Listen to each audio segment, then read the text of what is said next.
Alors, soyez les bienvenus ce matin. Nous sommes là, bien installés pour vous recevoir dans notre rendez-vous spécial de la semaine, une parole pour toi. Et je sais que le Seigneur a quelque chose de spécial à te dire. À tout à l'heure.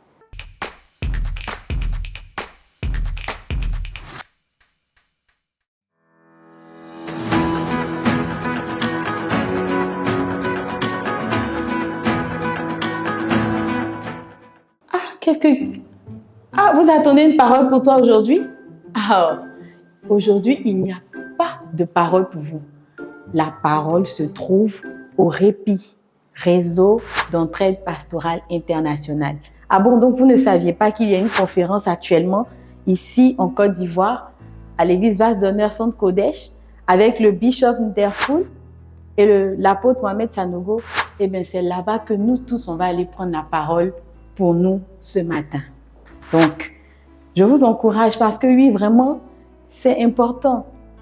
Aujourd'hui, lorsqu'on entend des conférences de pasteurs, des rencontres de pasteurs, beaucoup de personnes ne se sentent pas concernées.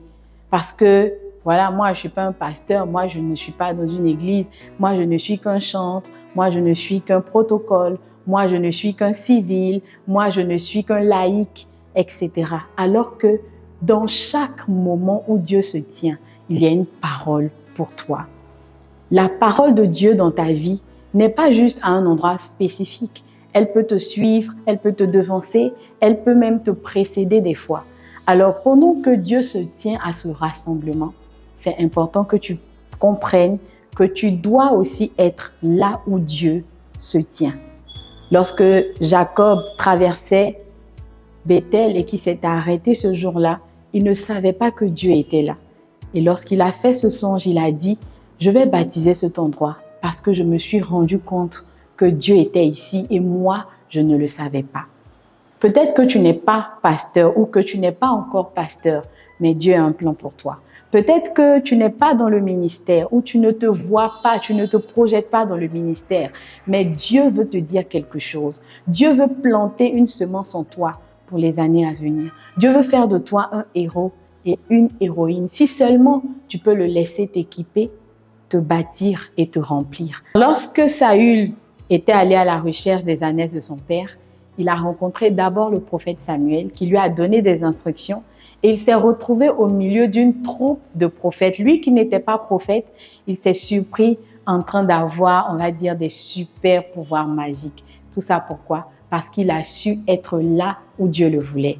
Et vous savez, lorsque les pères parlent, les fils doivent courir et s'asseoir pour écouter, afin que l'onction et la sagesse que ces pères transportent puissent pleuvoir sur nous. Tu sais, la parole de ta saison peut ne pas être lorsque tu es en train de prier dans ta chambre, mais Dieu t'attend dans ce rassemblement. Dieu t'attend quelque part, dans un lieu précis, pour relâcher cette parole sur toi, afin que tes combats, tes batailles s'arrêtent et que tu trouves la sagesse pour la situation dans laquelle tu es. Alors, tu me rejoins au répit?